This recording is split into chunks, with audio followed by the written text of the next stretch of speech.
미국 요즘 보면 막 부채 늘어나는 속도, 심지어 재정 적자가 막 심각하다, 돈을 너무 많이 찍어가지고 이게 지속 가능하겠냐, 내년에 대선도 있는데 그럼 더 찍어야 되는데, 그러니까 미국 시스템이 항상 보면 우려스럽다는 얘기 늘 나오잖아요. 정치인들도 맨날 싸우고. 근데 이게 그냥 매년 반복되는 기후인 건지, 아니면 좀 요게 이번에는 좀 문제가 될 수 있는 여지가 있는 건지 가장 궁금합니다.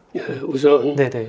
이번에 그 하원 의장 해임으로 인해서 앞으로는 지금처럼 관성에 의해서 매너리즘에 빠져서 거의 자동적으로 연장되거나 증액을 허용했던 이런 시스템은 이제는 변환점을 맞을 겁니다.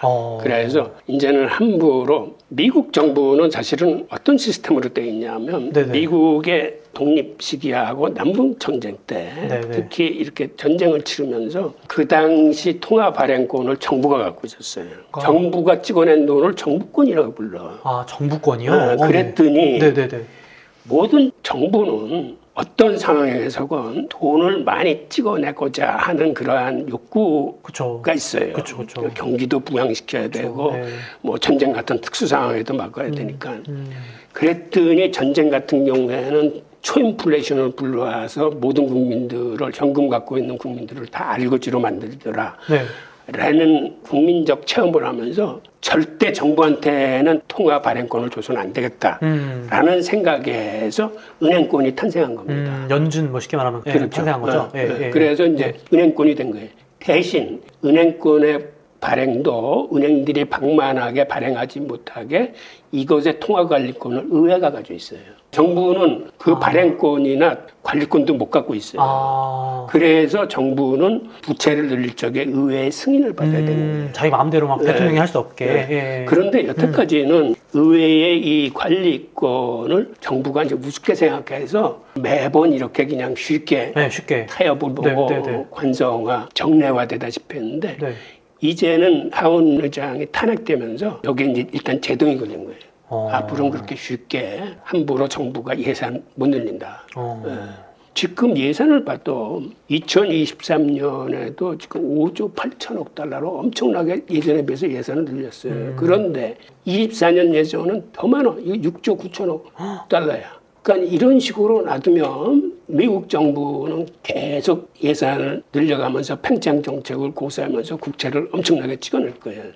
이렇게 되면 오히려 미국 스스로 달러의 가치나 달러 표시 자산의 가치를 훼손시키는 거예요. 그러니까 오히려 달러의 수명을 갉아먹을 수 있는 이제 그거를 의회에서 이제 막겠다는 거죠.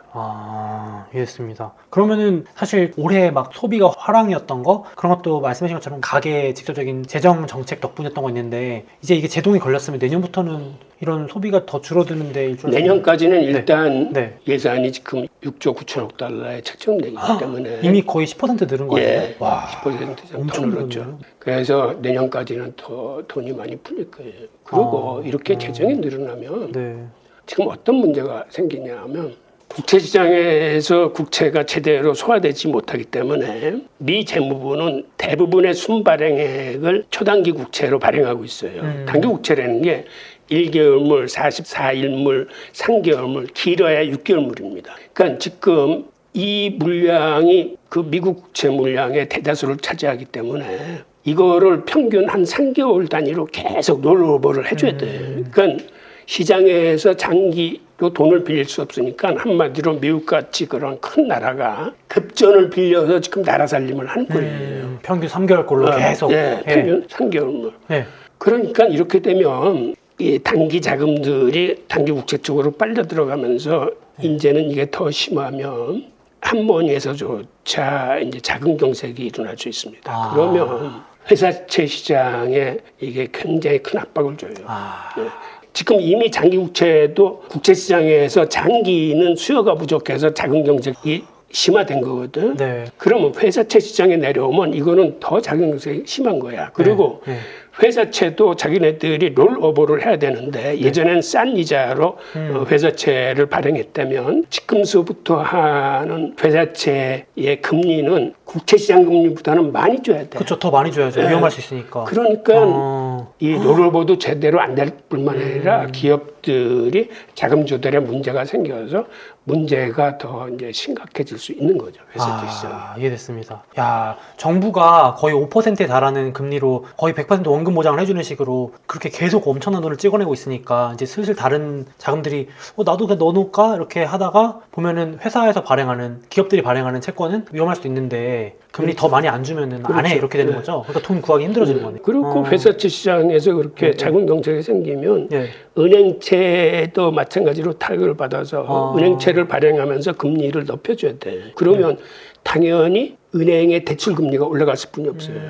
그러면 모기지 금리도 같이 올라가겠네요. 그러니까 이게 전방위적으로 기업이건 가계부채건 상업용 부동산이건 이쪽에 다 안 좋은 영향을 끼친 거죠.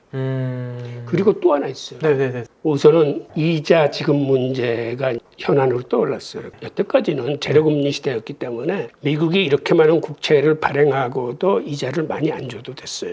그런데 지금처럼 이렇게 초단기 고금리 국채를 많이 발행하다 보니까 이제는 이자 비용이 만만치 않아서 곧 있으면 미국 예산안 중에서 이자로만 지급되는 돈이 1조 달러에 육박할 겁니다. 1조 달러. 1000조 원이네요. 1000조 원. 1조 달러면 이게 얼마나 많은 돈이냐면 우리나라 예산의 1.4배예요. 1.4배요? 1.4배.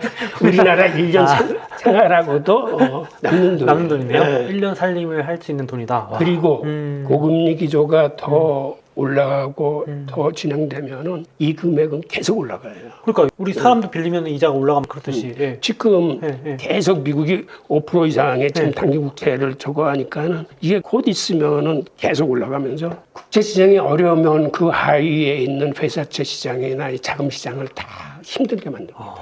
그러니까 이제는 고금리로 인한 부도나 파산뿐만 아니고 멀쩡한 기업도 자금 경색에 시달려서 흑자 도산을 할 위험성조차 커지는 거예요. 안 그래도 그래서 지금 교수님 말씀하신 그런 우려 때문에 이제 연준이 이자 이런 것들 못 내기 때문에 내년이라도 당장 금리 인하지 않겠냐 이런 것도 있는데 사실 물가 이런 것 때문에 되게 진퇴양난이잖아요 지금. 그러니까 과거처럼 쉽지 않다는 말씀 해주시는 거죠. 근데 그것도 설사 경기 침체가 들이닥쳐서 이렇게 어려워지더라도 연준이 쉽게 금리 인하로 방향을 터나지는 못해요. 그 왜 그러냐면 과거에도 인플레이션이 잡히는 듯 해가지고 금리를 인하한 적이 한 3번 정도 있었어요. 3번. 심지어는 펄 벌고 때도 한 번 내렸거든. 그 다음에 정치권에서 대선이나 재선을 앞둔 대통령들이 음량으로 이렇게 압박을 가해서 그때도 이제 금리를 인한 적이 있었는데, 근데 그럴 때마다 꼭 인플레이션이 치솟아가지고 3번 다 실패를 했습니다. 그런 역사적 사례를 지금 연준 위원들은 사실 잘 알고 있어요. 3번이나 있었으니까. 인플레이션이 설사 꺾인다 하더라도 그렇게 금리 인하로 딱 턴을 못하고 일단은 지금 하던 긴축, 즉 850억 달러씩 시중 유동성을 빨아들이던 걸 그거를 먼저 완화를 할 겁니다. 그러면서 두세 번 시장을 더 관찰할 거예요. 그러니까 경기 침체가 와서 인플레이션이 꺾이고 문제가 생긴다고 그래서 이게 금방 신속하게 대응하기는 힘들어요. 예전처럼. 그래서 완전히 이제는 완전히 꺾였다고 생각하면은 먼저 긴축했던 금액을 줄이고 그 다음에 금리 인하로 들어가는 게 수순이 될 거거든요. 그래서 일반 투자자들이 너무 빨리 금리 인하를 기대하는 건 아직은 좀 시기상조예요. 조금 이르다. 지금 희망 고문이거든. 그렇죠. 그거를 희망 고문하는 거 너무 그러니까 그게 장기 국채에서 특히 그런데 이게 경기 침체가 와서 금리가 떨어지면은 지금 들어가면 이거 대박 칠 수 있다 라는 생각을 하는데 그게 만만치 않아요. 그래서 장기 금리 기조가 당분간 상당 기간 유지될 거예요. 그래서 단기 국채를 하시고 장기 국채는 확실히 금리 인하로 들어가는 대세 흐름을 파악하고 그때 들어가시라. 해도 늦지 않다. 충분히 신호를 주니까. 바닥에서 떨어지는 칼날을 잡을 필요는 없어요. 그렇죠. 너무 위험하죠. 네, 맞습니다. 충분히 돌아서는 시간을 주니까. 사실 그러면은 이제 내년에도 연준과 정부 이 스탠스는 이렇게 계속 흘러갈 거라고 좀 전망을 해주시는 걸까요? 대선도 있고. 그렇죠. 우선 큰 틀에서는 큰 변화가 없을 겁니다. 일단 예. 연준도 인플레이션을 이제 잡아야 된다는 이제 문제가 있고 네. 재정도 이미 2024년 회계년도 예산 같은 건 다 잡혀 있고 하기 때문에 그거 이제 못 줄여요. 일단 내년을 무조건 그대로 가는 거예요. 그렇죠. 이미 확보한 예산이니까 그렇구나. 조각이 힘들고 그래서 이런 장세는 그러니까 지금 장세는 솔직히 유동 장세하고 실적 장세하고 같이 맞물려 있는 거예요. 네. 지금 빅테크 기업 같은 경우는 계속 실적조차 좋기 때문에 네. 그런데 경기 침체가 올 거라는 이런 압박감을 갖고 있기 때문에 주식시장은 부동시장만큼은 오르지 못하는데 네. 부동산 시장은 지금도 거침없이 오르는 이유는 지금도 시중 유동성이 너무 풍부하기 때문에 그 돈이 다 글로 가는구나. 예, 돈의 힘으로 지금 오르는 네. 거예요. 네.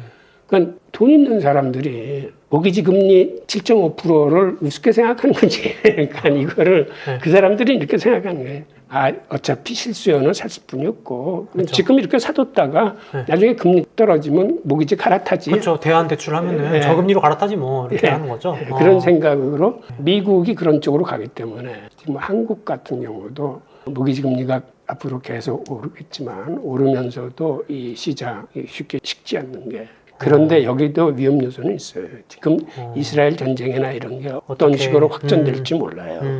그러면 유가도 지금 어떻게 춤을 출지 모릅니다. 그래서 지금같이 불확실성이 커지는 시기에는 좀 관망하시면서 보수적 관점을 견지를 하면서 불확실성이 좀 걷어졌을 때 이때 이제 본격적인 투자에 나서는 걸 이제 권해드립니다. 알겠습니다. 그러면은 말씀해주신 걸로만 봤을 땐 침체가 좀 와서 단기 충격은 있을 수 있지만 이 유동성 풀리는 걸 감안하면은 자산 시장이 막 그렇게 엄청 장기 뭐 쇼크라든지 이런 거 오기 좀 힘들 수도 있지 않을까요? 그런데 문제는 저거예요. 네. 언제 어디서 터질지 모르는 그런 불확실성. 아까도 말씀드렸지만 시에로 같은 파생 상품에서 문제가 터지면 정말 손을 쓸 방법이 없고 다시 2008년도 글로벌 금융위기를 또 겪을 거예요. 근데 그때도 보면 알지만 그런 때는 위험자산, 안전자산을 가리지 않고 초창기에는 엄청나게 폭락을 합니다. 그러니까요. 예. 다 뭔가 시스템 무너지는 것 같은 생각이 드니까. 예. 그러니까 지금 상황은 불확실성이 굉장히 높은 거거든요. 지금 고유가나 고금리 강달러가 계속 진행되는 상황은 이게 어디서 터질지 모르는 폭탄이 점점 달궈진다라고 생각하시면서 이게 어디서 문제가 터질지 모르니까는 지금은 조심스럽게 상황을 관찰하면서 투자도 조심스럽게 하는 게 될 거거든요.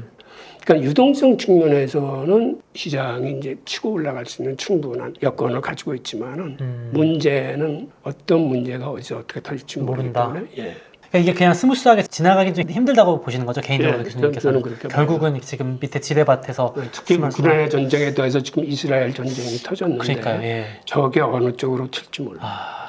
네. 그래서 오늘 홍익희 교수님 모시고 궁금한 것들, 미국 경제나 현황이나 전망에 대해서도 들어봤는데요. 더 궁금한 점들 있으면은 교수님도 유튜브가 있습니다. 제가 고정 댓글로 더보기 영상에 담아둘 텐데 같이 또 교수님 시원한 설명 들으면서 공부하시면 경제 눈을 넓히는데 큰 도움이 되지 않을까 이런 생각합니다. 지금같이 힘든 시기에는 검토하시기 바라고요. 그 다음에 다시 반복해서 말씀드리지만 지금은 사방에 위험 요소가 많이 깔려있기 때문에 투자 시장에서 소외되지 않으면서도 만약의 사태에 대비할 수 있는 그런 투자를 하시기 바랍니다. 네, 고맙습니다. 오늘 그래서 나와주셔서 감사합니다. 네, 감사합니다. 네.